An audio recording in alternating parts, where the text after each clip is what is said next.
for later or? Oh, sure. Robin is recording it now. Okay, great. Mm-hmm. And it's 2:02, so whenever you want to get started, Bill, I think we can get started. Okay. Well, welcome everybody from National Council of State Agencies for the Blind. Bill Robinson speaking, who's president. And I'm very, very excited about this session today. One of the things we've been trying to do is bring more value to our members. And Cynthia Spate is certainly always bringing value, either behind the scenes or on calls like this or Zoom meetings like this. And so today it's a pleasure to know that the ILB committee is sponsoring this community of practice. I hope it's valuable to everyone and that everybody has a chance to participate. So Cynthia, thank you again for allowing me to make that introduction, and it's all yours. Thank you. Thank you so much, Bill. And thank all of you who have signed on for our meeting today. My name is Cynthia Spade, as Bill said, and I have the honor of serving as the division director for North Carolina's Services for the Blind. I also have the privilege of chairing the NCSAB Independent Living and Independent Living Older Blind Committee. And I am excited that others who are also passionate about independent living have expressed interest in helping to support the work of the committee and the efforts of the committee. And I'm excited that you've all have chosen to join us today. Robin, if you can put up the agenda now, that would be great. There we go. So the first part of our meeting, and we'll run this until about 2:30, we want to have a discussion. And as you can see in the agenda, I had indicated some of our discussion topics, but I want you all to know that I want you to be comfortable and uninhibited and very open and willing to share, and know that we are not limited to the topics listed.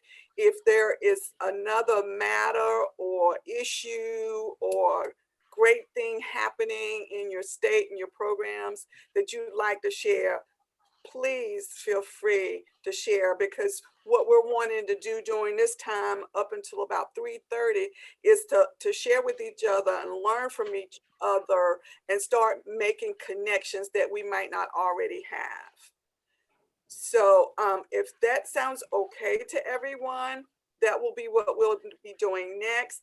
And then right after that, we have just an amazing opportunity to hear from our team from New Jersey, who will be providing a presentation on what they've been doing pertaining to virtual orientation and mobility and activities of daily living.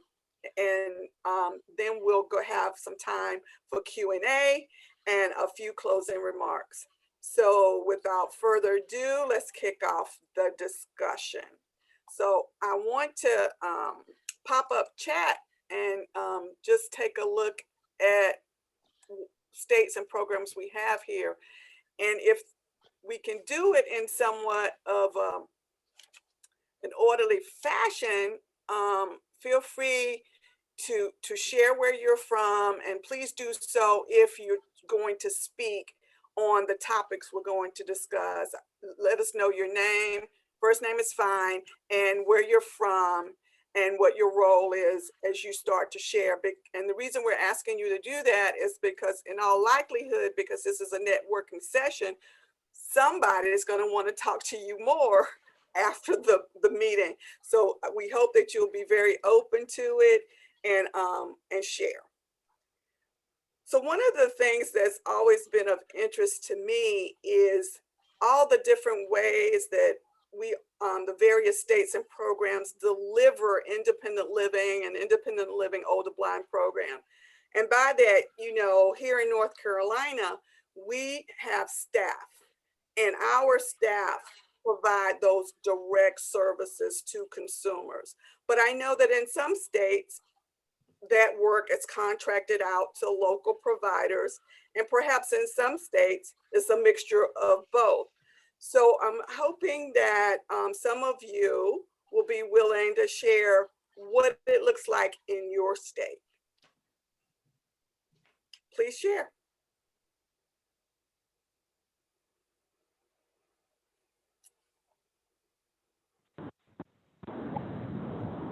Hi, can you hear me? This is Brian Hi, Sigmund Brian. from Connecticut. Hi, Hi, Brian. hi, Cynthia. First off, hi, Kay McGill. Oh my God, it's been forever that I've seen Kay. So it's really good to see her on the call. In Connecticut, we actually have a fair amount of state-funded dollars for staffing that we're able to utilize to serve our clients, all of our adult independent living clients, whether they're age 55 or under age 55, because they're all state funded, which is kind of nice.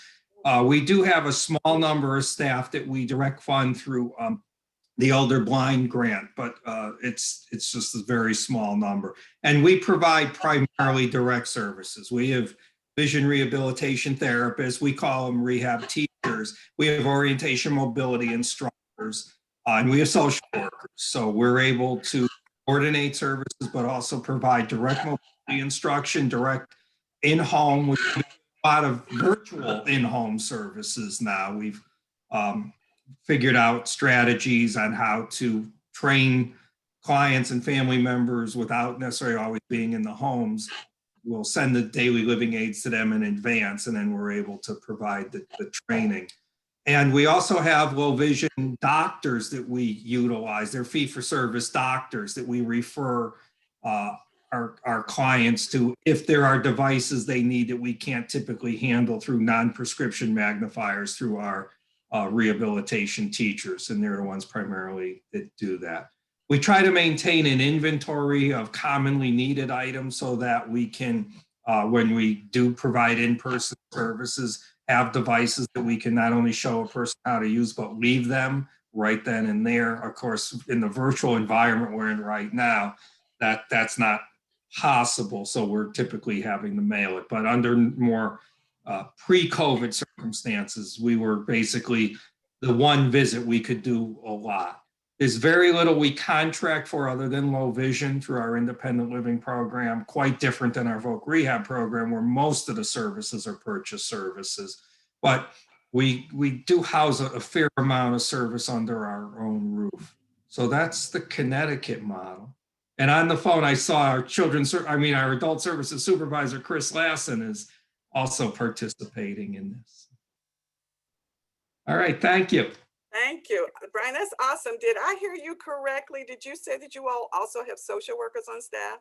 We do. Yeah, they're also state funded. We're very fortunate that way in Connecticut that even though we don't have a lot of funding for purchase services, kind of unfortunate that like we're only able to pay for up to $200 in low vision devices through a low vision doctor. We can provide the magnifiers without the concern of that 200, but we don't have a lot for purchase services. But we do have staff that are funded. And I think there are right now 4 social workers. Chris would know better because I think 2 of them are in a slightly different category. But yes, we do. The social workers don't really provide like in a clinical sense social work. They do information referral. They're the center point of contact for intakes and they coordinate services. If somebody needed like support groups, we have run support groups. Typically our rehab teachers are the ones that are going to organize the support group, although obviously social workers participate, as well. Wow, I'm so glad to hear that because up until the time you said that, I thought that North Carolina had the unique benefit of having social workers on staff. We do too. We have about 54 social workers actually. Wow. Yeah, and while they are employed by DSB, by our division, we have a relationship and a partnership with the local departments of social services where most of them are actually housed in Oh, the actual local departments of social services. So that's really good to hear that other states are benefiting from having, in addition to our rehab teachers, some social workers on staff. That's great. the one last thing I'm just going to add, and maybe as conversation goes on, we've had a very hard time finding doctors that want to be low vision doctors. We just added our first one in a while. They're retiring, and it's not a very lucrative field for them. They don't get much in terms of reimbursement from our state fee schedule.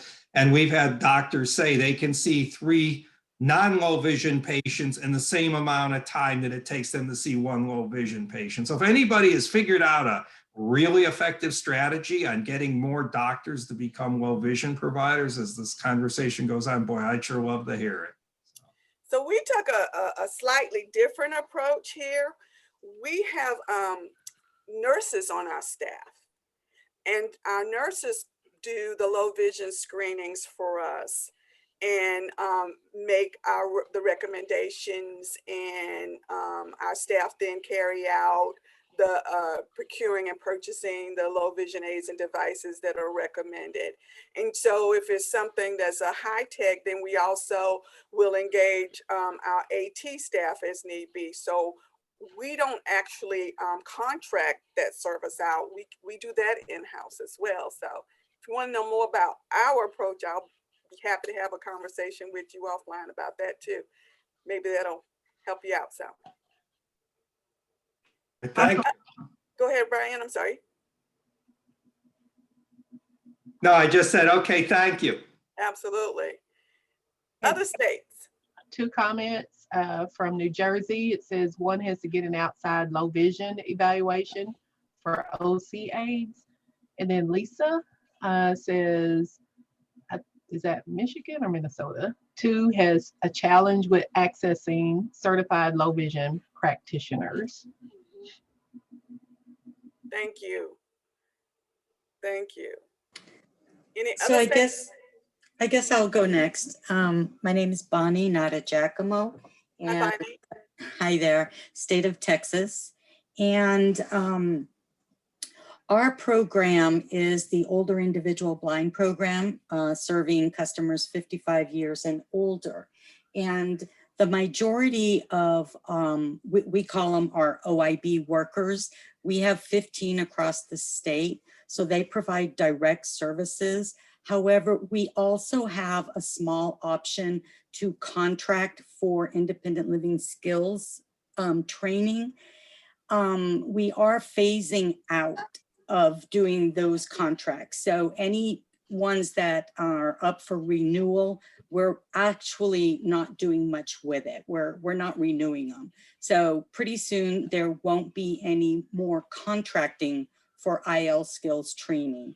Each of the OIB workers will be doing the bulk of the work themselves. However, we have created a pilot project that introduced doing referrals to our vocational rehab teachers. So now between the OIB worker and the in-house teachers, that's going to help have more people to provide the one-on-one training that's needed. In addition, we also have a lot of in-house services. Our in-house O&M instructors, we have several of them, but we also can contract. Our deaf-blind, we have in-house, and our diabetes, we have in-house. And our doctors and low vision doctors, we, as far as I know, we really don't have a shortage.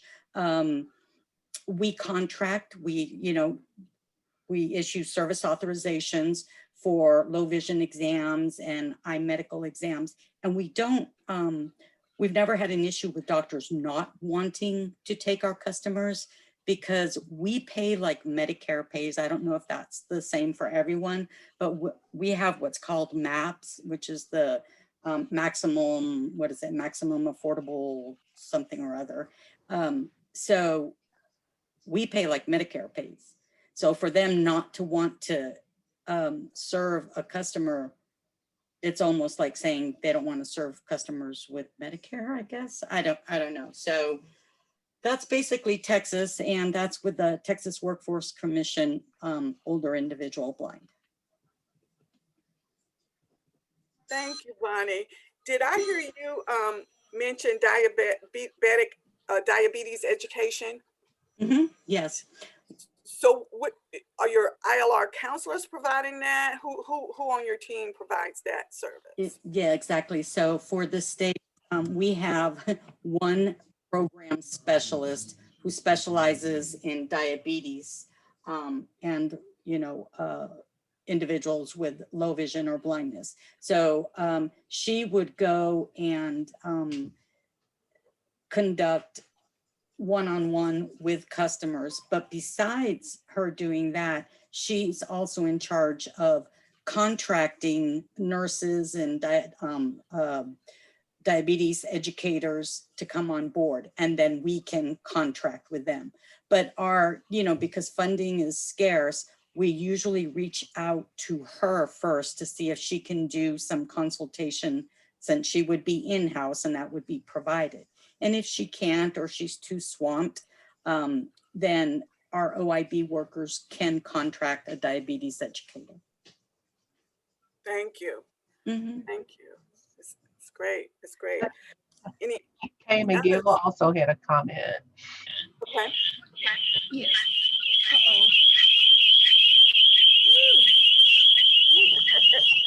Okay. That did not work. We can hear you, Kay, and we can see you. Now we can't hear you. You muted yourself.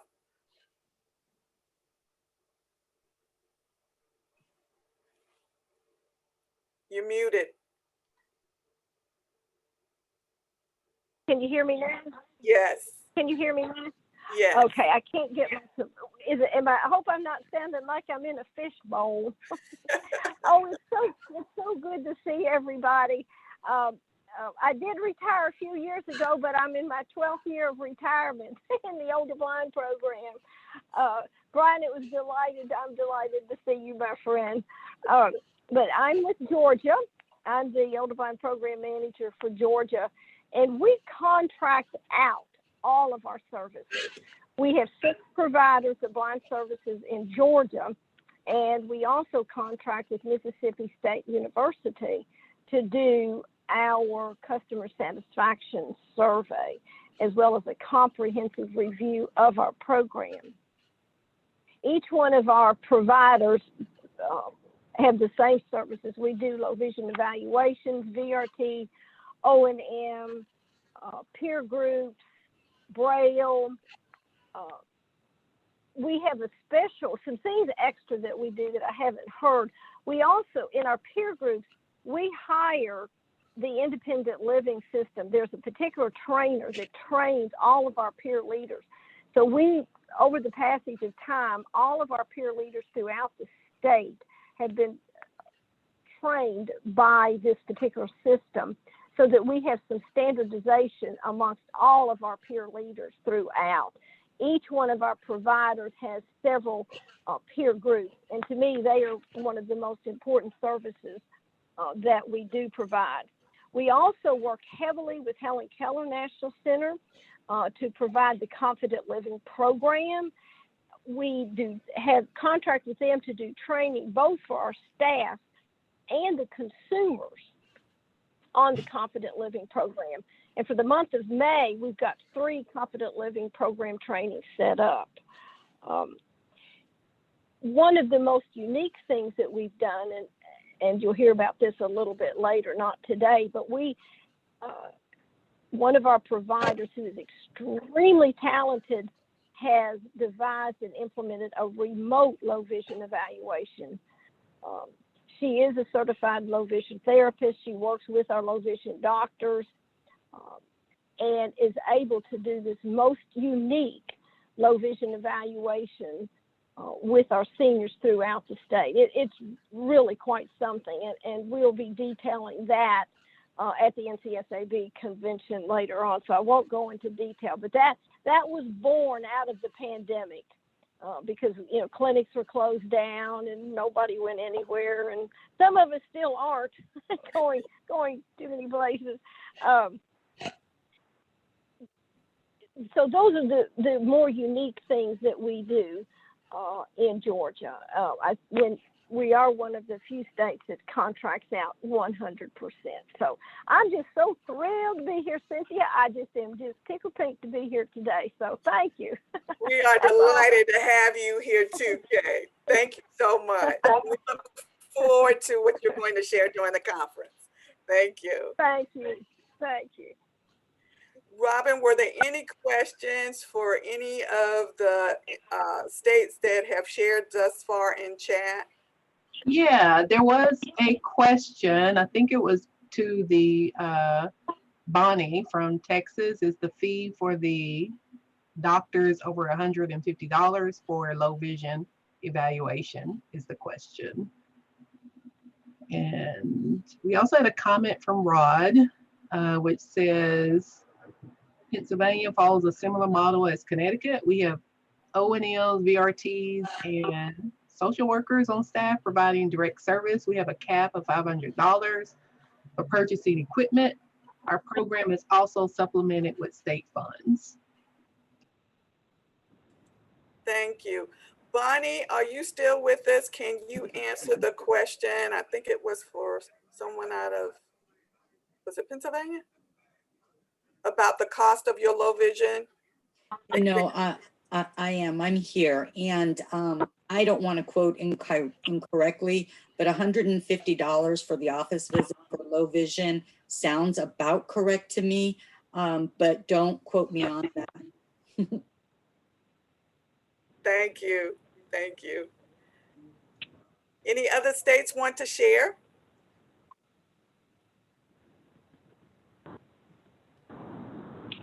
Hello, this is Melinda Carlson from the state of Oregon. I'm the director of the Older Blind Program. In Oregon, our state has two separate agencies, so we're specific to serving the blind. And our OIB program has 8 teachers. 6 of them are either O&Ms or soon to be O&Ms. Many of them have backgrounds in low vision as well, or teachers of the visually impaired. They are remotely located in 5 different offices so that we can serve the whole state. The majority of our money comes from the federal program, but we do get a state match. And then our agency has decided that our older blind clients are, we have used our Social Security reimbursement funds to add to the funding so that we can serve every older blind client that calls us and seeks services from us. So we're proud of that. I think another unique part of our program is that for the last 5+ years, we've been measuring a lot of, well, I think as an agency in total, we probably have close to 70 measures that we do, and the Older Blind Program has about 8 different measures that we track so that we can see how we're doing as far as how quickly we're getting to people after the referrals put in, and how long it takes us to find out if somebody wants services, because oftentimes they're referred, but they're not, they were not the ones, it wasn't their idea. We're lucky in that we have some really excellent eye care providers, so we do not need to do any low vision assessments. They pretty much are all done by the time the clients come to us. That's fantastic. Thank you. So, Sure. any questions from anybody before we perhaps move on to another topic? Does anyone else want to share what your state is doing? and how you deliver services?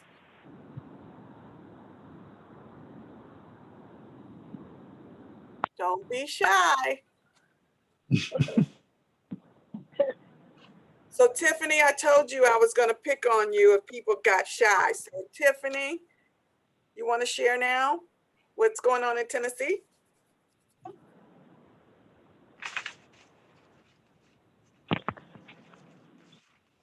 Can you hear me now? Yep. Okay. Hi, everyone. This is Tiffany Kelly. I'm with Tennessee Independent Living Program. I'm the director for Independent Living, for Business Enterprise, for Blind Services. We are a combined agency. So I have the honor of doing it all. Of course, the director of Independent Living, Cindy Miles, reports to me. So thinking about, we are, like I said, a combined agency. We do have internal staff. As I mentioned, Cindy is the director. We have rehab teachers. We have rehab teacher assistants and support staff. And then for the most part, they do the assessments, the evaluations, going in the home, working with our customers. And then we also do utilize outside vendors for orientation mobility. And well, that's pretty the majority of what we contract out. And so I guess you would consider us a hybrid because we do a little of both. We also have centers for independent living within Tennessee as well that we work closely with for other services that may be available. So yeah, hope that answers the question. So do your centers for independent living provide services that differ from what your in-house staff do? This is Tiffany, yes. So our independent living in-house, the rehab teachers I mentioned, and rehab teacher assistants, they serve individuals who are blind or visually impaired with direct services in the home and in the community. Our centers for independent living, they serve all individuals with all disabilities and may not be that necessarily one-on-one direct service, although they do provide some of that, but they'll do more of a wider scope of services. So, Thank you, Tiffany. you're Any welcome. others?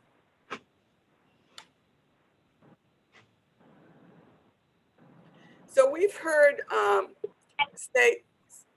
I'm sorry, was someone going to share?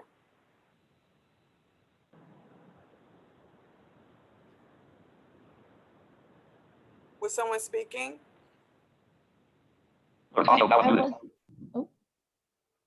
This is Lisa from Michigan. I wasn't speaking, but I'll step in. I wasn't sure if our director had updated, so I will. Yeah, definitely. So in Michigan, we have an in-house independent living older blind program. We have for many, many years. We have vision rehabilitation therapists, as we call them, and that cover all of the 7 offices that we have in the state. So we provide most of our services by our vision rehab therapists. However, with COVID, obviously that's created another element to all of this where we have been vending out more services than we typically would do.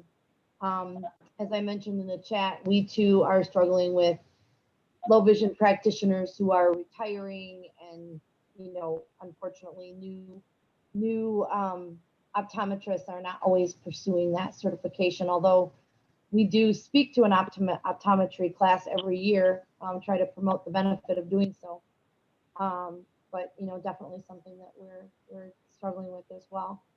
So we are providing some virtual services at this point, and we have no intention of changing the structure of providing ILOB services in-house. We think it's the best way to do so. I think our relationships with our centers for independent living could be better. They've, especially with when VR was serving homemakers, back in the day, there was a lot of kind of leaning on VR and BSBP or Bureau of Services for Blind Persons in Michigan, which is a separate agency, to provide blindness skills training to most individuals who are blind. So As the field services director, I represent VR, IL Part B, ILOB, and the Youth Low Vision program. So my hope would be, and my intent is as the liaison to the Statewide Independent Living Council, to continue to try to encourage and grow those relationships with our CILs so that we can address more need. Because as we're growing older, we have more people who have those needs. Absolutely. Absolutely. So Lisa, you mentioned, if I heard you right, that during the pandemic, you all found the need to contract out more services. Did I hear that? Did I hear you correctly? You did. Yeah, we have purchased services from vendors who have agreed to see individuals in their homes. We're also working with Leader Dog in Michigan. They provided some services because unfortunately our field staff have not been allowed to go into people's homes, and we do provide itinerant services. So did you find it challenging finding providers who were in fact willing during the pandemic to provide direct services? In some areas, yes, and in some areas, no. It depends on the area, and it depends on the availability of those, practitioners. So in our rural areas, it's been really tough. Yeah, and those areas tend to be challenging even in the Anyway. best circumstances. Yep, So definitely. understandable. Okay, thank you. Sure. Others? This is Brian Blue. Hi, Brian. So in Arizona, we kind of a hybrid. We have a older blind program, and we have teachers, rehabilitation teachers, and we work with individuals throughout the state. And the services that we're providing in-house, either virtually or in person, are rehabilitation teaching kind of skills. And also the orientation and adjustment to disability or blindness. And so the orientation and mobility, assistive technology, right now we don't have any in-house people to teach those.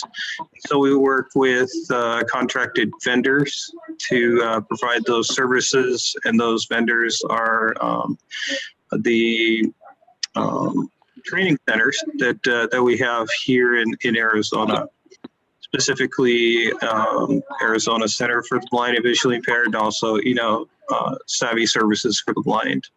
We're also working to get on an independent living center that can provide some services in a few counties down in the southern part of Arizona. So that's kind of the structure that we kind of have here.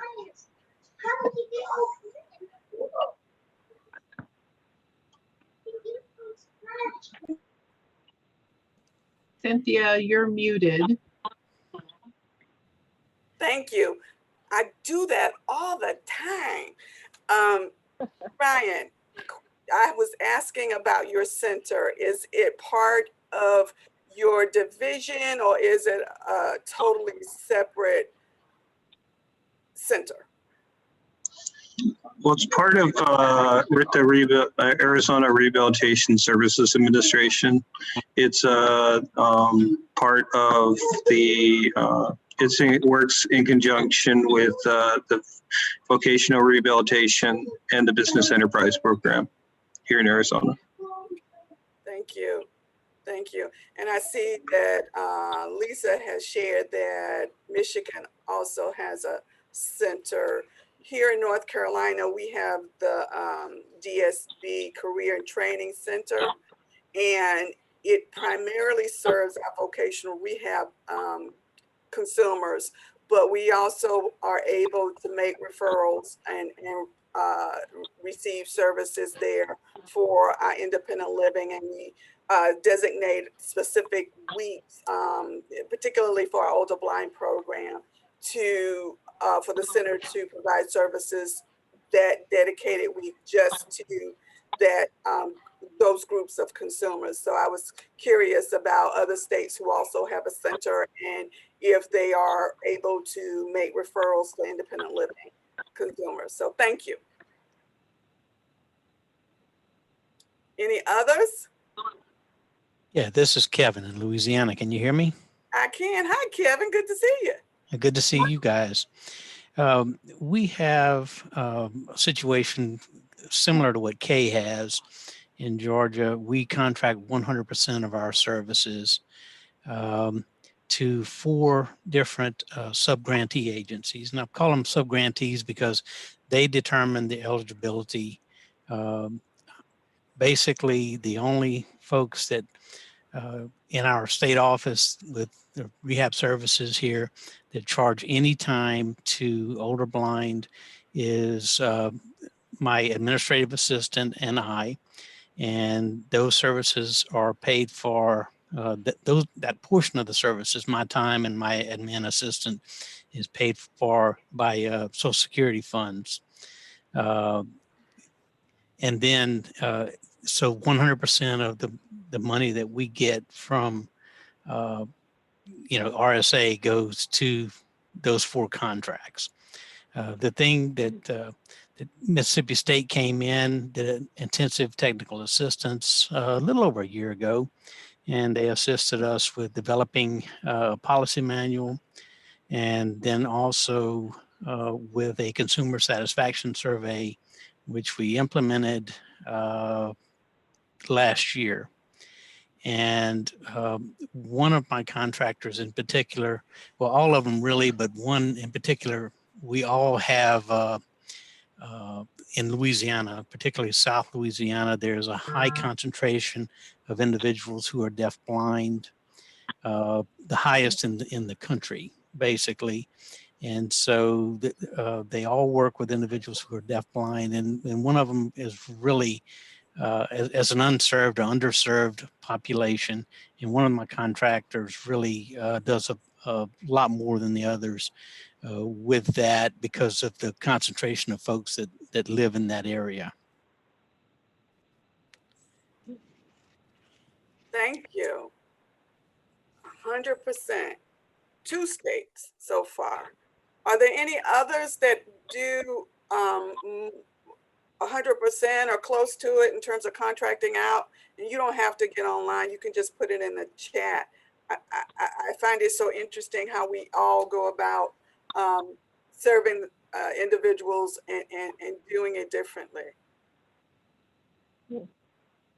Absolutely. What we've talked and heard from states, and thank you for sharing about our various older blind programs primarily. But one of the things that we also wanted you all to share about is how are you going about providing services to youth and adults who are under 55? Can someone share?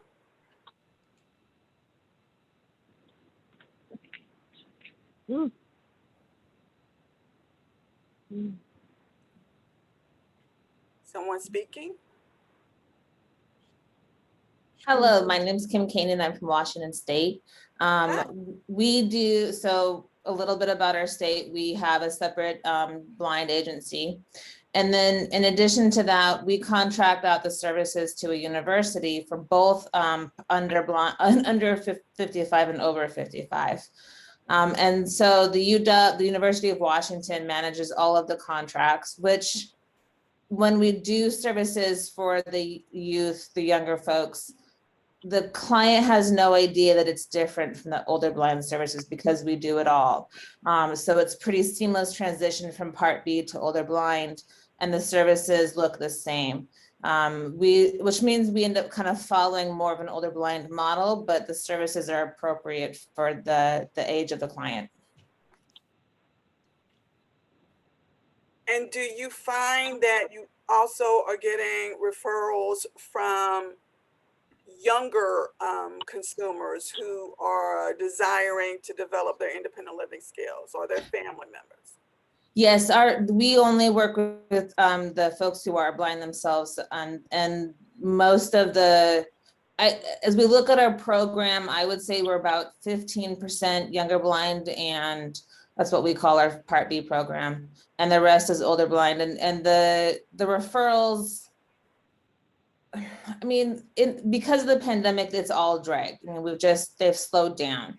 And before they came like gangbusters. I think that's pretty common to Yeah. many of our states. Yeah. Yeah, absolutely, absolutely. Is there, so here in North Carolina, we partner with our VR program when they're, for the most part, is how we go about doing it. When there is an individual age 14 and, you know, early teen, or that is wanting and needing independent living services. And so because of the model that we have in our independent living programs, both Part B and Older Blind, has proven to be so effective. And you'll hear more about that, as well as case presentation during the spring conference. We have a group instruction delivery model that has just proven to be so very effective for consumers. And so our VR staff teams up with our ILR staff in most offices in providing and delivering specialized group trainings for VR consumers who are younger and needing those independent living skills development. And we also have some very specialized programs through our Career and Training Center. Our whole summer program at the center is only to serve our youth. And we have some really fantastic programming going on there, 3 different tracks. One is for folks, we call it Wild World of Work, where individuals get a work experience during the day and they're engaged in the evening activities along with the other students in the program. The other one we call YIT, which is Youth in Transition, is the 14-year-olds and the younger teens, where we help them develop those independent living skills and soft skills development. And then the 3rd track for the summer programs at our center is a college prep program, and it's very intense, and it's for students who are headed to college or already admitted and going into college in the fall, to make sure that they are equipped and prepared for the big change that's going to be happening in their lives, and ready to ready for the challenge and to master it as an individual who has a disability, some of whom have never even lived away from home. So would any of the others of you like to share what you're doing in terms of sharing and I mean, in terms of working with teens and younger individuals? So this is Lisa from Michigan again. Kind of like you were saying, Cynthia, you know, in Michigan, we have an older blind program. Obviously, we have an independent living Part B program, which is, we don't get a ton of funds from that. So we definitely we really look to that program to serve individuals, usually less than 55, you know, that are interested in maximizing their opportunity for independence. And then with students or youth, we do, in Michigan, we start serving at age 14. So we do serve them oftentimes through the pre-employment transition services programs and through potentially eligible pre-ET students under workplace readiness, so that we provide those independent living skills. Our training center, we utilize that a lot for those services, and we have been doing a fair bit of virtual training with our students. And I have team members on this call who could speak to that if they wanted to. So please feel free. But we do a lot of virtual stuff with them in terms of soft skills, social skills, working on, lots of self-advocacy, benefits planning, financial literacy. We're ramping that up hopefully in the near future. Virtual etiquette, just a lot of different opportunities that we're pursuing. So we typically rely a lot on our on our VR program to do a good bit of that. And then our IL Part B would serve individuals who are not interested in working.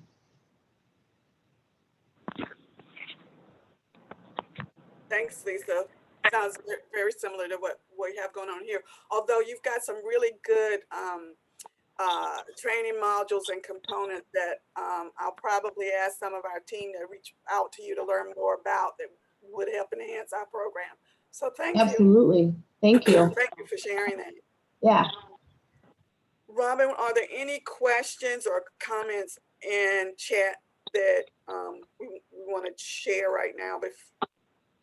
We don't have any comments or questions right now. The comment that Tricia posted earlier, I think it has already been shared. Okay. Talking about. Thank you. So moving along, some of you have who have shared have also shared how your program is funded. And I'm interested, and I'm sure some of the others of you on this call are interested too. Have any of your states received funding beyond your federal grants and your state allocations? And if so, can you share what those funding sources are other than the Social Security reimbursement dollars, but any unique sources of funding that you've been able to tap into? Because I think all the rest of us would be very interested in learning about that.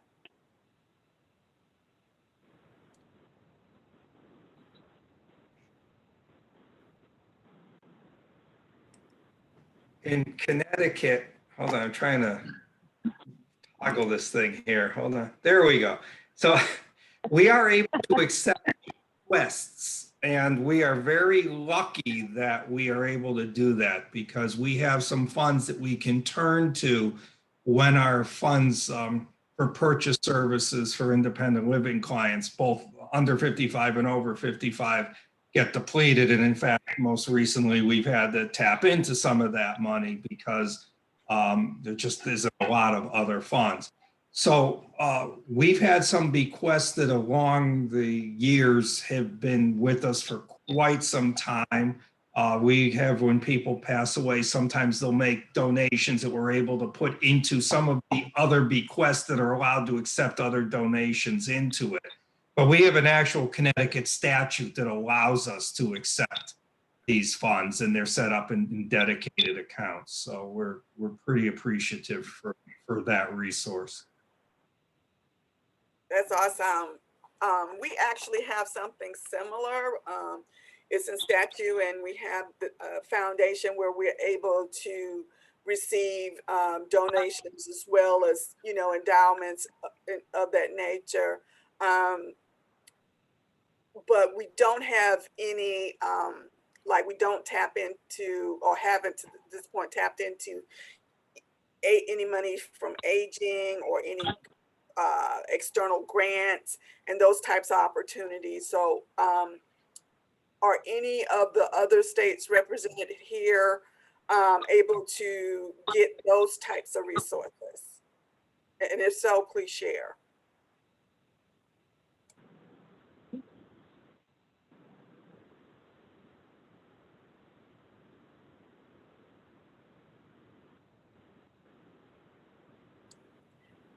Robin, has anybody shared other resources in chat? We don't have any comments yet. So most of us are, in fact, you know, unless everybody is being super duper shy, we are in fact largely dependent on our federal and state allocations. That's true for Texas. You know, we receive our funding through, you know, the 70B, and we like to say that we're like the little sister to VR. And we were able to do a little bit of an expansion with our OIB program because we found out that there are monies we can use through SAVER, the the Social Security reimbursement money. So that we were real pleased with that.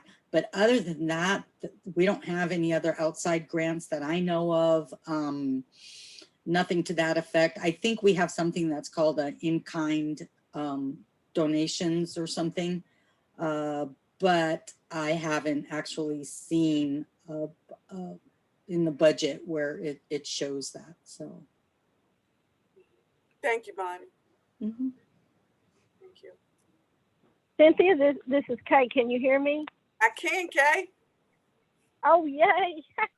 Well, as I mentioned earlier, we contract out. Now, as a state, we don't get anything additional other than the federal and the state match. But our contractors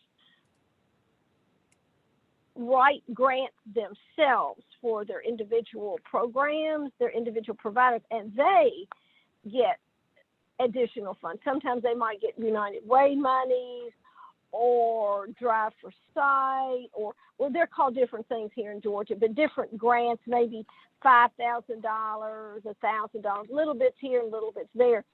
And they're able to do that. And some of them are extremely creative and get those additional dollars. But that's how some of our services are supplemented by their additional grants, not through state. But I did want to mention that because we've got our providers are extremely creative and they work very hard to get those extra dollars. Wow, that's great. So we're one of the states, as I mentioned, excuse me, where we do everything in-house. So I'm not knowledgeable about how those of you who are contracting out your services, how you're reporting all of that in your federal reporting, your 7OB reports. So when your contracted entities receive these other resources, financial resources, is that accounted for in your federal reporting, or is not a requirement? I can't imagine the challenges you all might have when you're contracting out and trying to get all the information you need to complete the federal report. This is Kay again. Did I ask Let's the just say, question? I don't know how to answer that. I mean, I do know the answer to that. It's just say it's reported in a whole different kind of way because it doesn't come through the state entity. Mm-hmm. So, thank you. You're welcome. Appreciate it. Any others?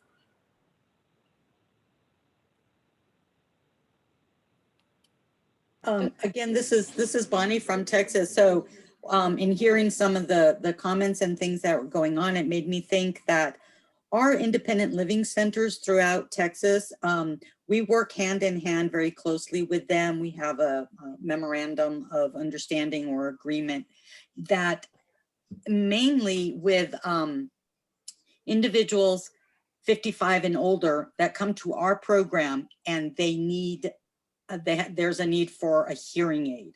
So hearing aids became like this huge just issue, you know, OIB can't purchase that. They're very expensive. We can't buy them for everyone. So we have a policy in place now where the OIB worker, if they have an individual who needs a hearing aid, they have to refer first to the independent living center. And if the independent living center has a wait list that's over 6 months, then the OIB worker can, with other approvals, can also proceed with purchasing the hearing aids. So we tap into them for hopefully helping us with buying some hearing aids for our customers. That's the only other thing that comes to my mind as far as. Well, that's good. I'm surprised that they have the resources to do that because I would imagine the demand is quite extensive for that service. Wow. It is. And they have just some earmarked, you know, and to be perfectly honest, usually it does wind up falling back on us to buy the hearing aid, but we're doing our due diligence of, you know, reaching out and then getting in written documentation that their wait list is just too long. And, you know, the age of the individuals we serve, sometimes they can't sit around and wait too long. So. Bonnie, this is Lisa from Michigan. That was going to be my comment. What Cynthia said, we're typically used to our centers for independent living charging us for things. Yeah, so that's great. Wow. Yeah, and I'm not sure how it got set up like that. That was, before my time. But it is something that we work very closely with them, and we refer back and forth. And to go back to a previous question, for individuals who are not 55 or older, we refer to the independent living centers. Okay. And they serve them. Okay. Gotcha. Thank you, Bonnie. Thank you. So now I want us to move into bragging. And by that, I mean, please share your program's successes. If you've done something really unique, particularly during the past year that's been so challenging, or something that you just are really proud about, or really proud about about your team that they've done, please just briefly share with us what those achievements are. And on the flip side of that, if there is something that has been particularly challenging for you and for your state and for your program, please share that as well, because it may be with the group that we have with us today, someone has something to share that might help you. Hi, this is Lisa from Michigan. Just a really quick question for Bonnie, if you don't mind. I'm curious to know, when you say you refer folks to the independent living centers, do they have qualified blind specialists, rehab teachers and vision rehab therapists on their staff? Good question. That's a good question. They serve what I understand is cross disability, so not specific to blindness, but just overall all types of different disabilities. Gotcha. That's true for too. I was just curious. That's one of the Okay. things that I would like to see Yeah. our state do a better job with, is I've said this to our centers directors, in terms of recruiting talent, to consider recruiting talent that are also qualified to serve individuals who are blind with the individual unique needs that they have. Yeah, I agree, because it's very specialized and It is very specialized. So since I'm still talking, I'll just say our team have been challenged hugely this year with trying to serve individuals, trying to be available, trying to, doing well checks, checking in on them. Some are doing some support groups. We also do, it's a little innovative. We do what's called a contactless delivery. So if we order equipment and we're able to deliver it, we call them ahead, and we have our staff, they go out and they deliver it, from the drive, put it on the porch and call them and tell them it's there, and they can pick it up. Also getting documents signed. And then so maybe we'll set up the equipment for them and then call them later and either do a Teams or a Zoom or a phone call and kind of walk them through, how to use it. So that's some innovative stuff that we're doing. Obviously, our staff are really excited to get out again and see people, because that's what we do and that's why we're here, and we miss that. And I think the isolation for our older adults is unfortunate. So, but we're definitely trying to come up with creative ways to serve individuals. And even as early as today, a team of folks, reported out on doing some structural alignment with our case management system, with the 7OB report, and making sure we're calculating the information properly with the new report structure. And then another group of our team, some of them are on this call right now, offered to work on a pre-employment transition services teaching assessment that's especially designed for the needs of younger people. So That's lots awesome. of good stuff. So thanks. Yeah, that's fantastic. Thank you, Lisa. My name is Laurel King. I have a success story. One thing is that the rehab teachers and the mobility teachers and the nurses among themselves get together like maybe every other month. And we try to have like a guest speaker that would help us. So like say for instance, for rehab teachers, we had somebody one time who came and talked about Medicaid and Medicare. We had somebody come and talk about the Talking Book and Braille Center and the BARD system.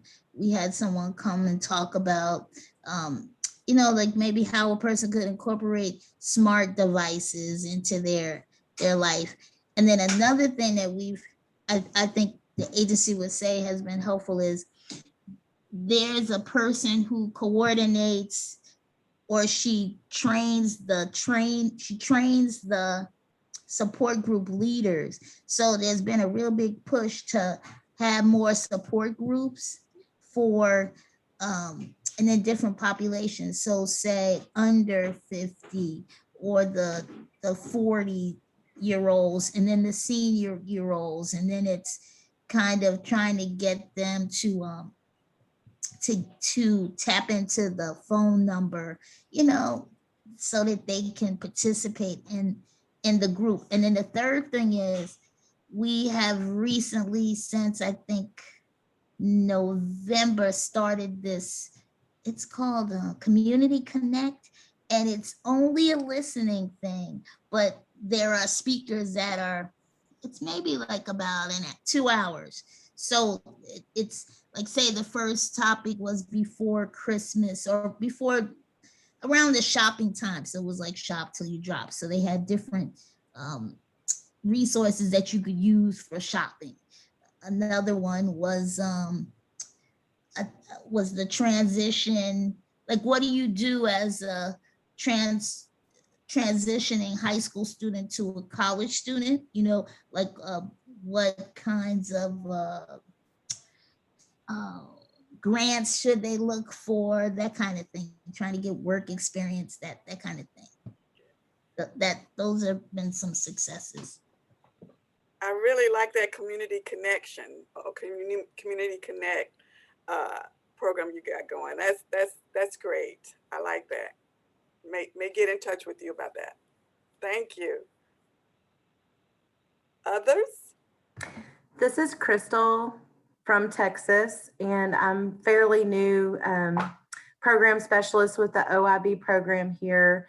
And I want to brag real quick on something that Bonnie, I know y'all have heard from her earlier in the meeting as well, something that she was very instrumental in doing. She really stood up before I came, and Bonnie, feel free to chime in, but basically what we noticed in Texas was a couple of things. Folks were having a little bit of difficulty finding us and getting connected with our OIB program because, you know, the way that the programs were administered for independent living services really went through a lot of changes. And we just noticed we weren't getting the referrals that we should have been. And so what Bonnie and her team did shortly before I came, I think probably back in October, November, Bonnie, correct me if I'm wrong, but they stood up a helpline where folks could call in and get information and figure out which program would best be able to provide services for them. And so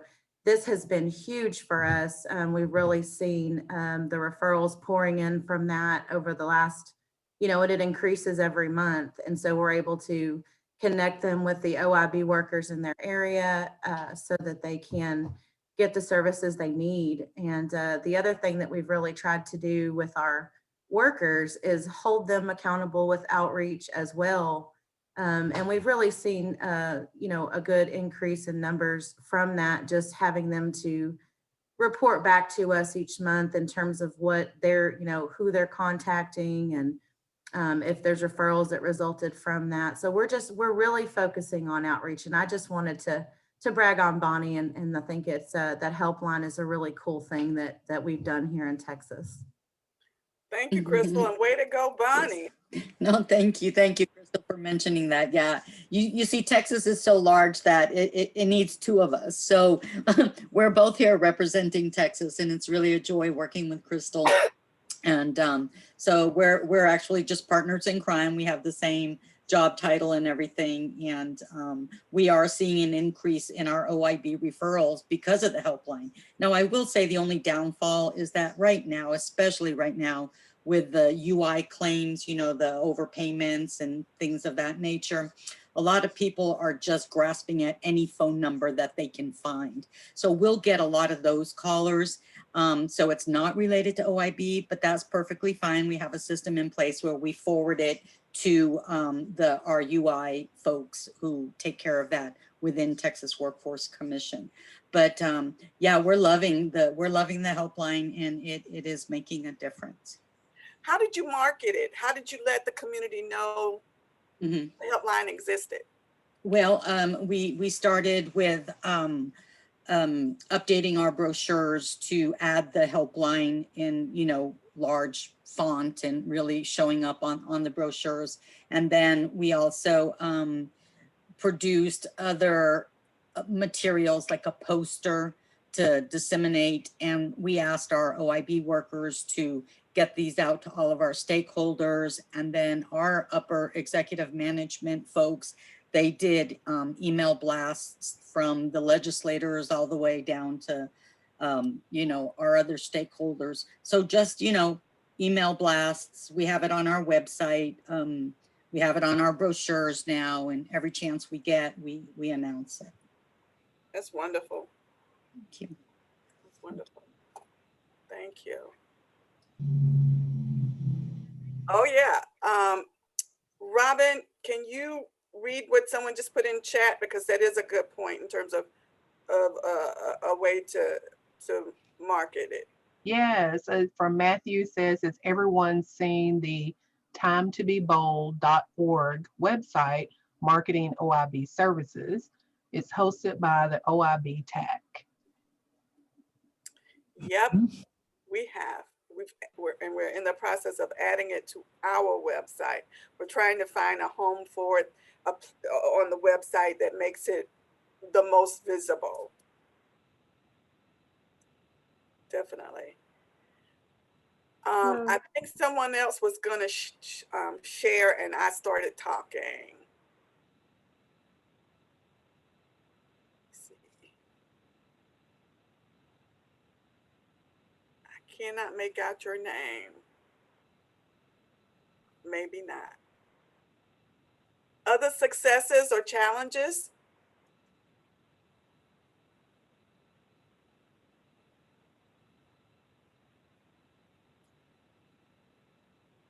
Okay, well, I want to thank those of you who were bold and willing to share, and we really appreciate that. And hopefully you've also shared in chat your contact information, so that if anyone on the call wants to follow up with you and get more information, they'll be able to do so.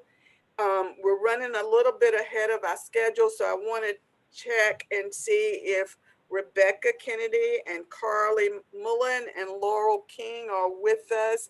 And if you are you comfortable with us moving you up a little bit and starting your presentation?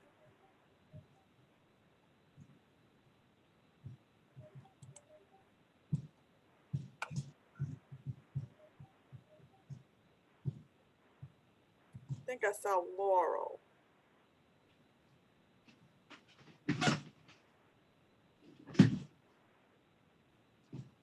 I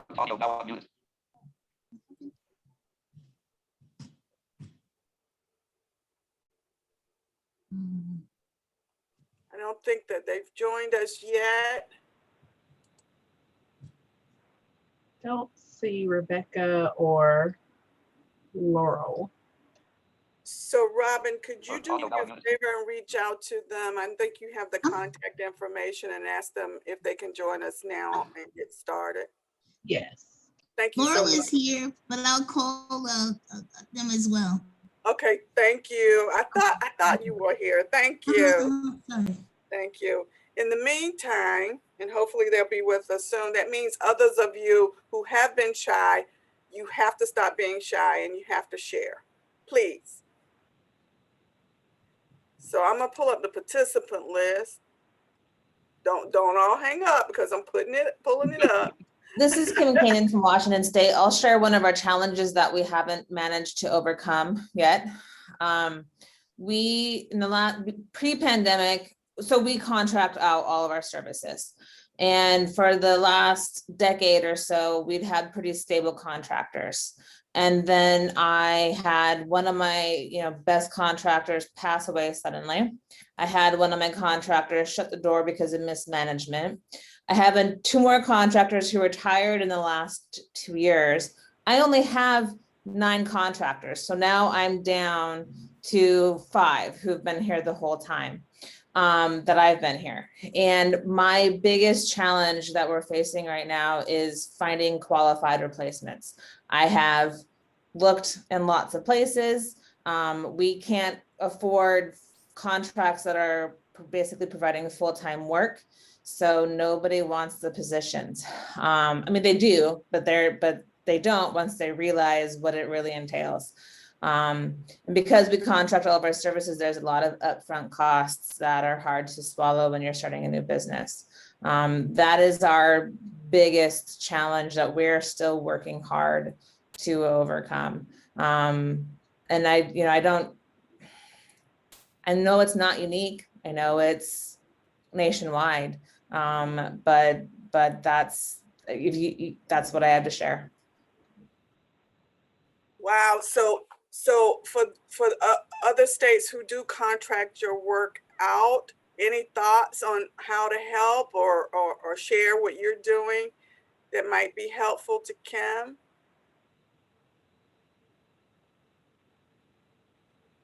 This is Kay.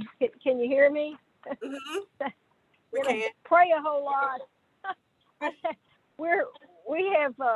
We've been fortunate that our contractors have stayed put, but we've got a couple that are ready to retire, and I tell you, it's making me a nervous wreck because they're not easy to find. They're not easy to find at all. Oh my goodness gracious. And the other position that we're having, that all of us are having, are the VRTs. We're having a horrible time finding VRTs. Even to have VRT interns, we can get comms interns, but the VRT interns are harder. Those human beings are harder to find. And as we all know, the VRTs and comms, they're not being reimbursed like the OTs are, and we get into all that falderall, and it gets really complicated. So it is hard, and it seems to be getting harder and harder with each passing year. That's what I've noticed. When we ever get a dual, and we have some duals, we want to, the contractors, because their contractors are paying them, and they're paying them higher because we can't compete with the VA. We can't compete with the Department of Education. They're all paying more money than we can pay, or that the contractors can pay. So it's tough. I have no magic answer, but I share your pain. I did want to say that. Thank you, Kay. Thank you. Do you find that the population that we serve also limits the availability of potential contractors?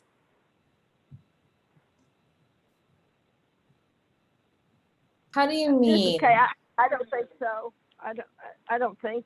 Yeah, I'm not sure. Individuals who are blind, have low vision, and are deafblind. I mean, those are the only, since we're just do blind services, yes, it's limiting. We know there's certain specialties out there that might be, able to work with a more general population, but I guess not really, since that's our expectation anyway. Same here.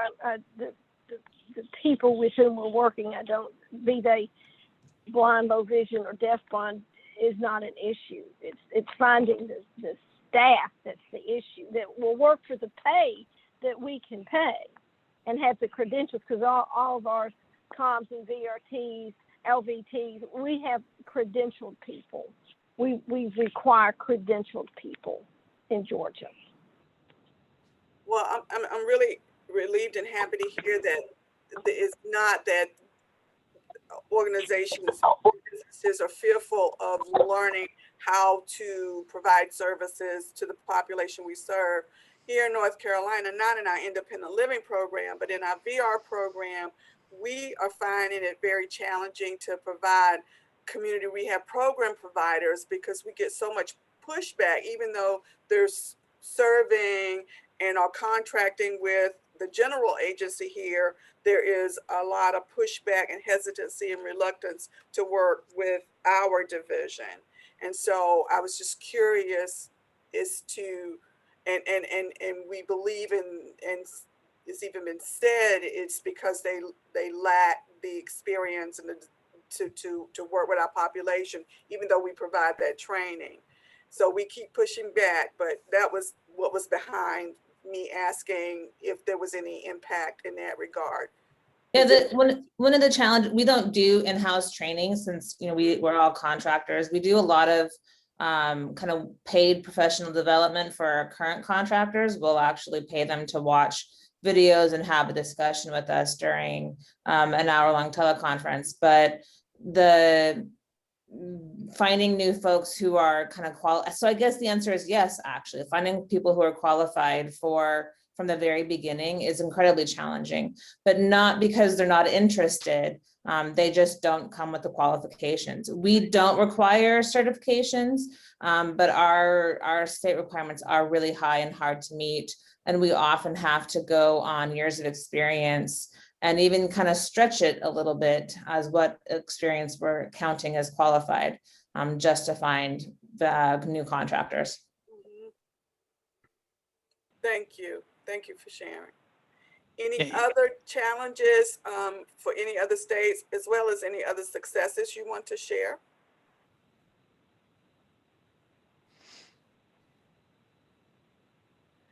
And Robin, did we have any success in reaching our presenters? Yes, Rebecca is on now. Awesome. Hi, Rebecca. Hi, how are you? I'm good. I'm good. Thank you for being flexible, as we all Absolutely. have to be in this work. Now, I know you had Yeah. a team of folks. Are you good with going on and getting started? Yeah, sure. Yep. Wonderful. No problem. Wonderful. Well, I'll let each of you introduce yourselves. I've shared with everybody at the beginning of the meeting that you would be doing a presentation with us today from the great New Jersey. So without further ado, I'll let you have it. Great, thank you. I'm guessing I'm the only one on right now. So hi, everybody. My name is Rebecca Kennedy. I am an orientation and mobility specialist with the New Jersey Commission for the Blind and Visually Impaired. So basically what we're going to talk about today, just a little bit of, the virtual instruction that we're doing right now. So I cover the northern region. So there are a couple counties in North Jersey that I cover. I have my degree as an orientation and mobility specialist. I'm also have my degree as a teacher of the visually impaired. I've been in the field of O&M for about 8 years now. And I can say that I've never had to do any sort of virtual instruction prior to this pandemic. So, we've quickly had to adapt and change, the instruction and methods of delivery. Our clients' needs don't stop just because of this pandemic. And I've been getting, more and more clients still. So, in order to provide, the best instruction and assistance to our clients, we've had to change a lot of aspects of how we, instruct, using a lot of Zoom, if clients are able to do so, a lot of, lessons over the phone as well. One thing that we've been able to do, if we do get a new client who is in need of some materials like a white cane, we have a contactless delivery option. So we have drivers here at the commission that are able to provide canes to our clients, which helps me greatly because then I can either over the phone or preferably over Zoom, measure my clients for a cane, get them that cane, and then teach them, the basics of how to use it. I'm able to see how it fits them, how they're able to navigate inside their home with the cane. So that's been, a great success for us. I found I do enjoy using the Zoom platform with my clients if able. A specific lesson that's really worked for us, a couple different clients is, using Google Maps over Zoom and sharing our screens together. So I will share my screen with my client and we'll choose a destination to travel to, somewhere semi close to their home that they're able to walk to.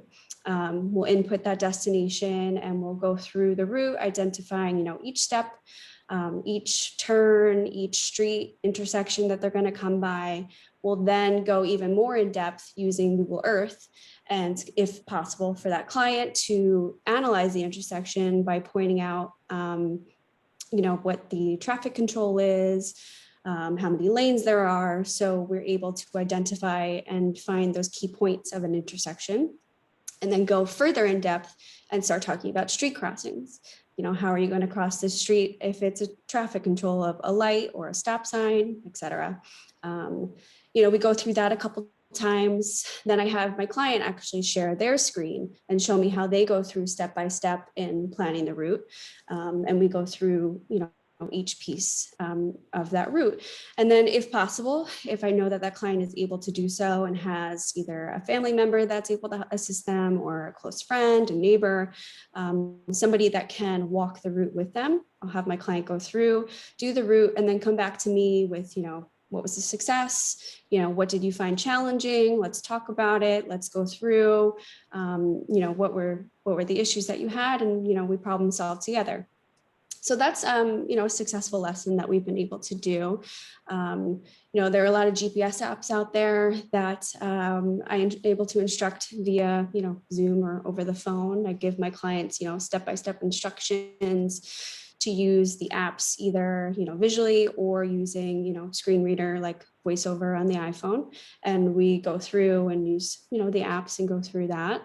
I've even I had a client who was having a lot of difficulty traveling outside of her home, getting lost, not sure which way to get back home. So using VoiceOver, opening the Compass app, identifying the street that they live on, what are the cardinal directions. While she's doing that, I quickly Google Maps and figure out, okay, this is a street that runs, east to west. And I can then hear it over her phone using the Compass. And so we're able to, assist our clients in that way, using different apps, different things on their phones, talking about different landmarks and cues that they can use in their neighborhood. It's really great when our clients have a good, support system, good family or friends that are able to, assist along the way. If we're looking to do anything outside, we can do that over the phone using the camera. So there definitely are some, positives to using Zoom and, this sort of platform of instruction.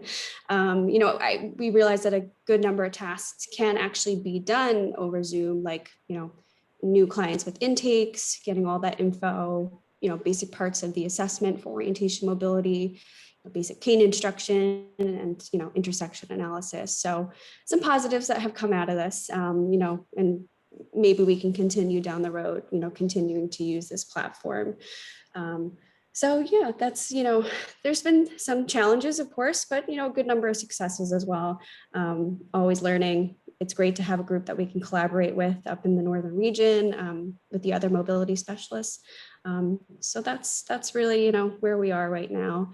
I'm not sure if Laurel King is on the line yet, but she was going to discuss a little bit about her virtual instruction next. I'm here, Rebecca. Okay. Hi, Laurel. Hey.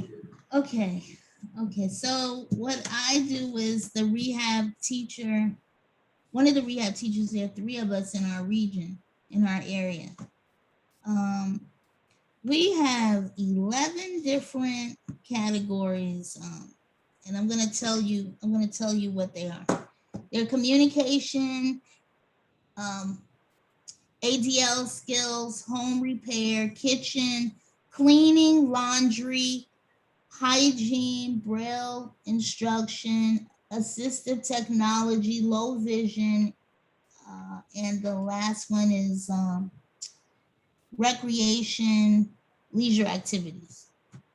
So Ms. Spade, you asked us, what are some of the things that we've been doing like for the pandemic time? Really, it tends to be more like communications. I'm sorry, the computer's talking. It seems to be more communication. So some basic things like I've had to show people how to set a clock or a watch or to a talking cooking timer if it's the kitchen. There have been people who wanted to learn how to use like the talking book machine. So after we do the application and they get the books and they get the machine, just going over what the buttons are. For some, it might be marking a telephone, just for orientation.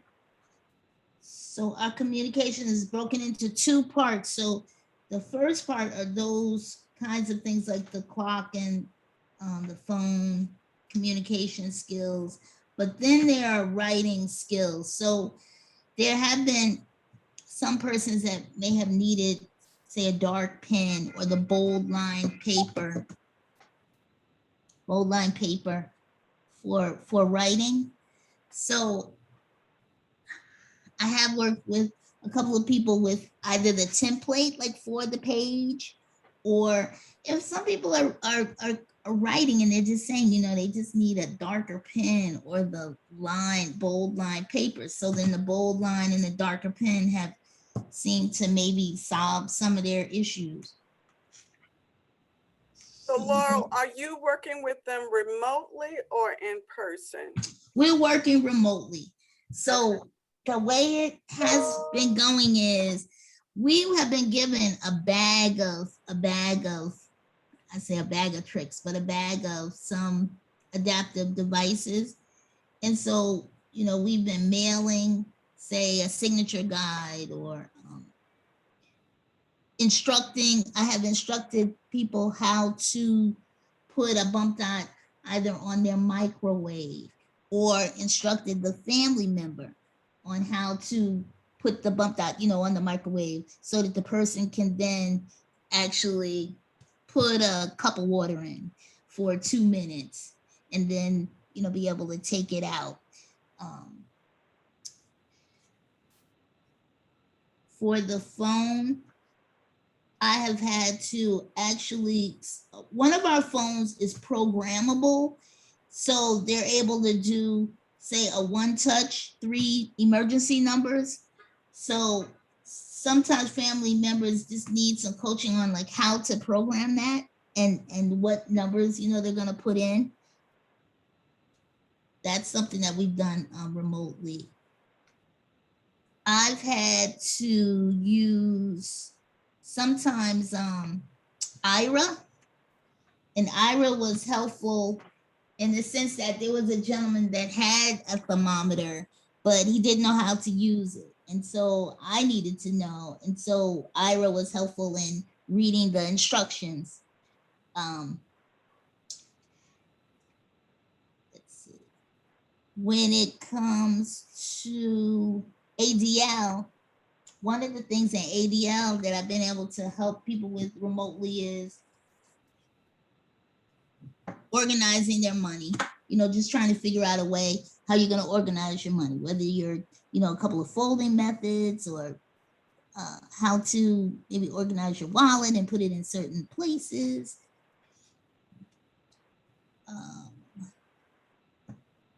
Let's see. I've worked with someone in trying to put a key in the door in terms of which way do they hold the key? Are the ridges facing up towards the ceiling or down towards the floor?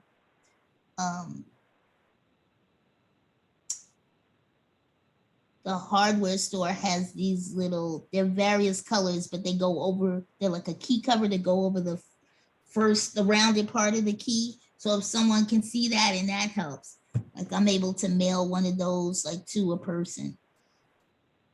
when it comes to the kitchen, so kitchen skills, mainly for kitchen, it's been marking appliances and labeling or organizing. So I have shown someone how to use, like remotely, I've shown someone how to use the talking wand. So then they're able to label, it could be a folder or organizing some papers. So then say by the next time I get back to them, they will have organized or labeled something else, another folder, or seasonings in their kitchen. So Laurel, thank you. What platform are you using to provide remote instruction? Okay, so for generally by telephone, I don't have a lot of consumers who necessarily have Zoom. If I have, we have iPads that the job has issued. Now I've been able to do a face-to-face audio call with those persons who have iPhones, and that seems to be good. The voice is clear and crisp. If there's something that needs to be described, it's easy, they're able to hear you clearly. So for me, it's mainly been either my iPad or the phone, the regular phone. One person had an Alexa, and so we wanted to work on something on her iPhone. So it's easier for me, and it seems easier for the consumer if they have like a hands-free, like they're not on the phone. So then I was able to call her through her Alexa device. And then, she had her phone free that she could do like whatever the steps. So those are the two kind of. I don't know, that's about it. I had one client who actually was a part of the BEP program.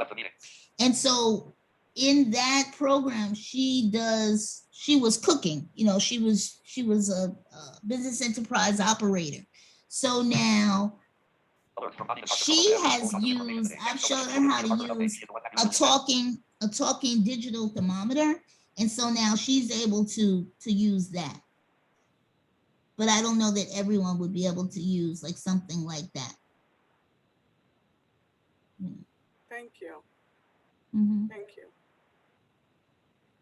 I know that I think I saw that Carly has joined the call as well. And so Carly, if you're on and would like to share what you've been doing in New Jersey. Yes, thank you so much. Yes, I'd love to. Hi, everyone. My name is Carly Mullen. I use she and her pronouns, and I'm an orientation and mobility instructor with the New Jersey Commission for the Blind.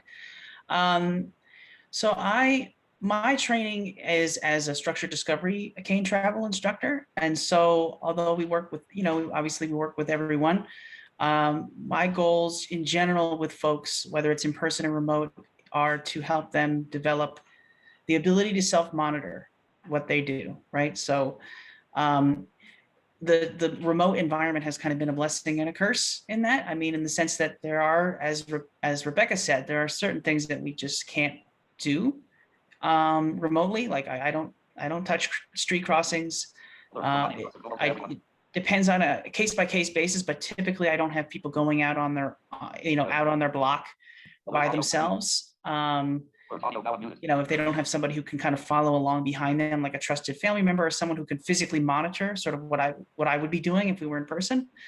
But with that said, I still have had what I would consider to be a surprising amount of success in general, working with folks on a number of things. So, and I know you're going to ask, and it's a good question, what platforms am I using? And it's the same as Laurel. I do use Zoom occasionally if folks have Zoom, but mostly it's over the phone. and occasionally, a little bit more often than Zoom, but still not that often, is FaceTime. So if I'm, let's say, working with a minor and I want to teach the parents what I'm expecting the child to be working on, right, which is what I would be doing anyway.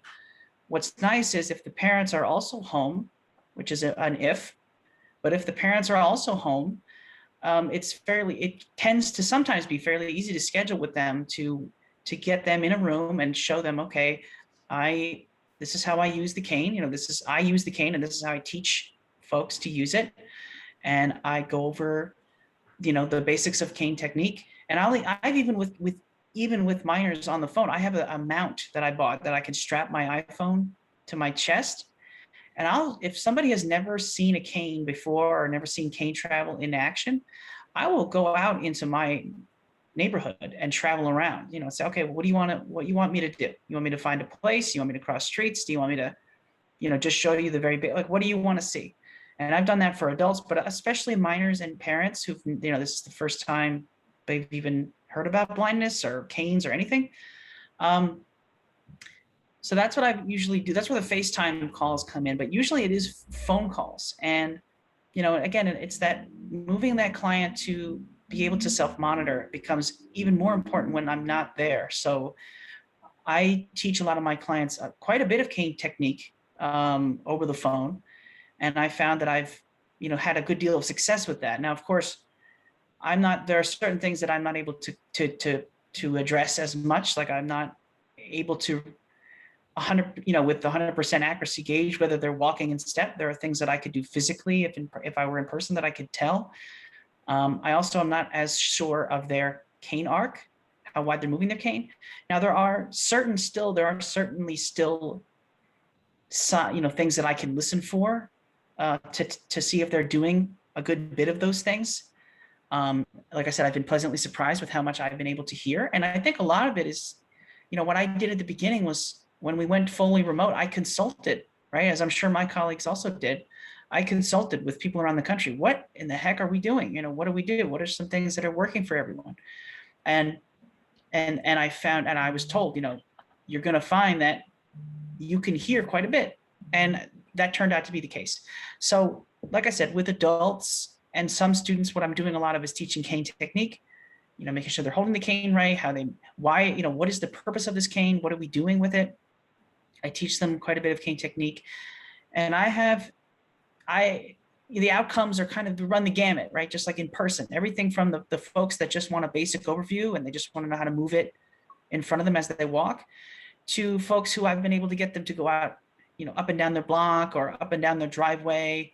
We've been able to go, I've had a few people been able to go to a park and we can work on cardinal directions and listening skills and things like that, or give them routes inside the park, maybe tell them to get directions from someone, even if it's somebody they know. That person can sort of pretend to be a random pedestrian. It's okay, you're going to get directions to the playground. You're going to get directions to the baseball field. And then they get to go and explore. That's been successful. And then I'll also talk about concepts, right? It's really important for folks to understand the conceptual, right? So everything from, we sometimes talk about blindness in general, talk about what it means to be blind, and also like dealing with family. I've had some conversations with folks, well, I'm having trouble with my family. They're not letting me be independent. We talk about how we can handle that and approach that. And also some more travel related things, right? As Rebecca said, some route planning with some GPS apps. I've certainly done that.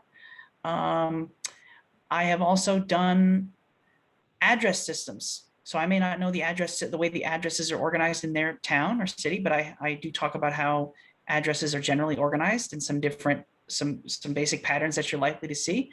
And we talk about how we can use that information in their daily lives. I guess the final thing I'll mention is mental mapping. And so if somebody lives they have a backyard, or they have an apartment building, they have a place where they can walk around inside, or maybe an apartment complex where there's no, streets running through it. They have like walking paths or something like that. I've had folks, practice mental mapping and, sort of using cardinal directions to map out a space and listening to their environments and also physically exploring their environments with their cane. shorelining around or walking through open spaces to try to, identify landmarks. And again, like I said, even whether it's in person or virtual, my emphasis is for them to be able to make sense of their environment, and not having to feed them details. So to really build those core skills. And so I feel like I've had a fair amount of success doing that virtually.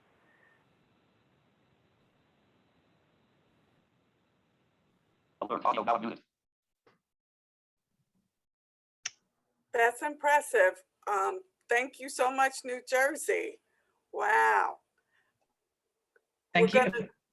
And please don't leave yet, because Tiffany's going to take it from here, because there may be some Q&A that folks want to ask you about. Surely. Thank you so much for having us. Thank you. Hello, this is Tiffany Kelly from Tennessee. Thank you for our presenters and sharing that information. So we will now open it up to Q&A. Do we have any questions? There may be some in the chat. Let's see.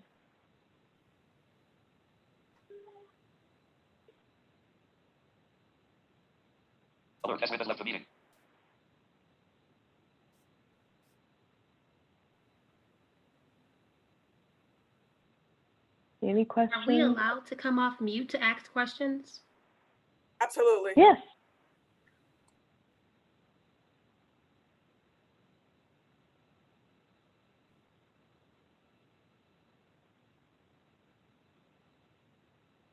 I think there's one in chat, Tiffany, from Brian.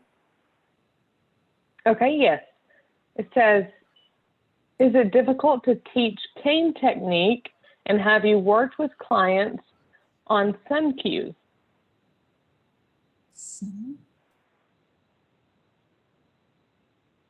So I'm happy to answer that. Like I said, there are certain things that pose a challenge with cane technique, but like I said, if the focus is on making sure that the client knows why do they need to walk in step, why do they need to move the cane an inch past their shoulders on either side, why do they need to learn pencil grip, handshake grip, whatever your grip of choice, right? All these different grips. Why do you need to learn these things? So I do spend a lot of time with the client talking to them about why do you think we should do this? Why, and using the remote platform to take advantage of that time to do that type of discussion, I found to be very beneficial, especially with adults. And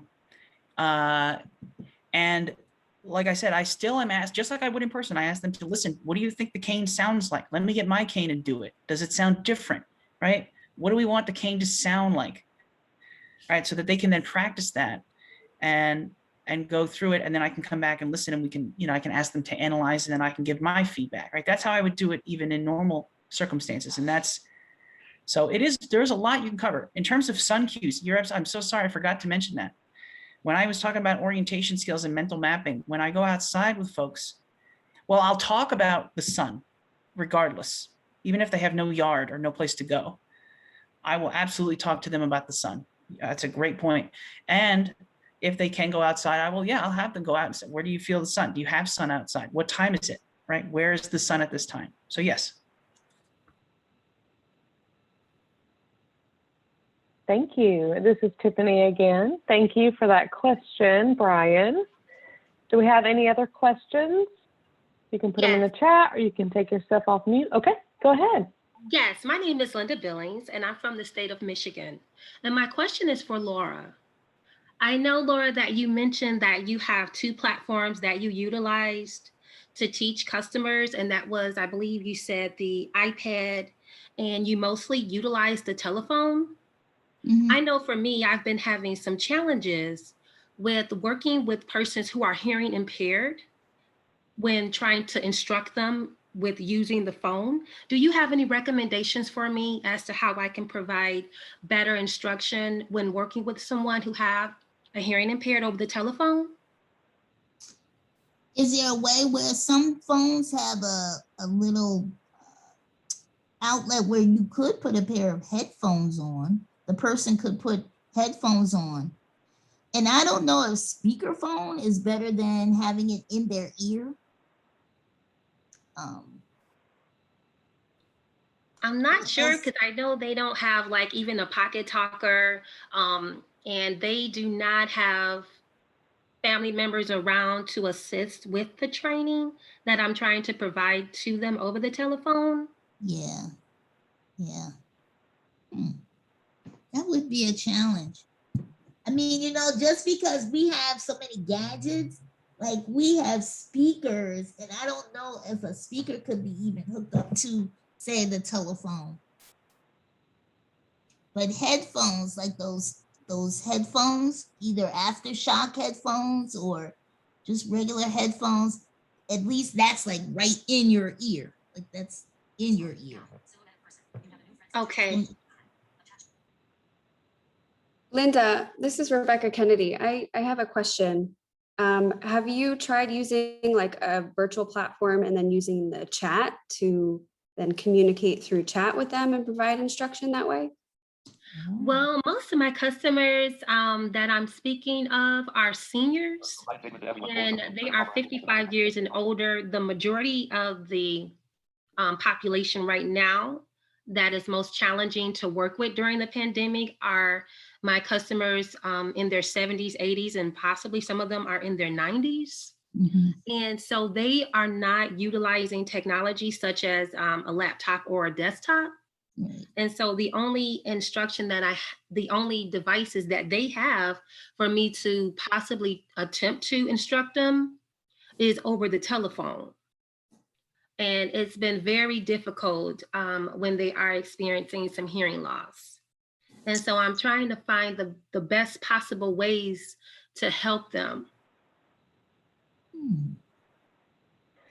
So this is Tiffany. Brian in the chat mentioned that some phone carriers offer amplified devices that connect to the phone. So that's an option. I know that there are, depending on the degree of hearing loss, if they wear hearing aids, some phones can connect through Bluetooth. If they're not a hearing aid user, and sorry, this is me speaking now. I guess I should have differentiated Brian's comment versus mine.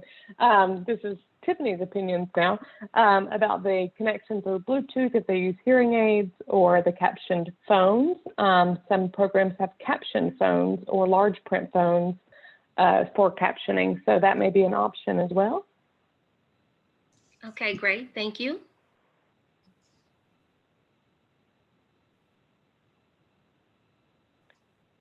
Any other questions for our presenters?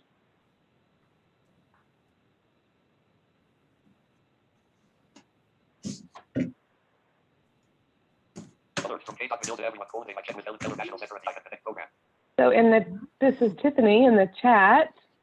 Kay says they might check with Helen Keller National Center and the I Can Connect program. Wonderful resource. Yes, thank you.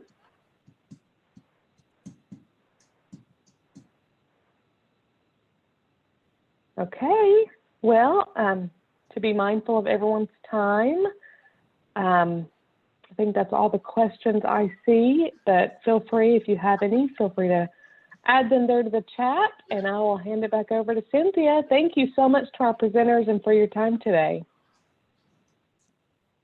Thank you. Thank you, presenters. Yeah. Thank you, participants. And thank you, Tiffany. I've really enjoyed our time together today, and I appreciate so much all of your sharing. I hope that you found it helpful. One of the other things that Tiffany and I and others, you know, on the committee would love to hear from you is, you know, what do you want to know about? Do you know, are there specific issues of concern that you would like for us to try to assist you with? Are there resources that you need that you haven't been able to find? Is there a specific training need that would enhance your program that you think other programs might need, and it might be something that you would like this committee to try to help with? We're wide open to whatever your thoughts are about how the NCSAB Independent Living and Older Blind Committee can help you do the great work that you're doing. So please don't hesitate to shoot us an email or give us a call to share your thoughts. And so it looks like we're going to give you back a few minutes of your busy day, and thank you again. Have a good afternoon. What's left of it. Thank you.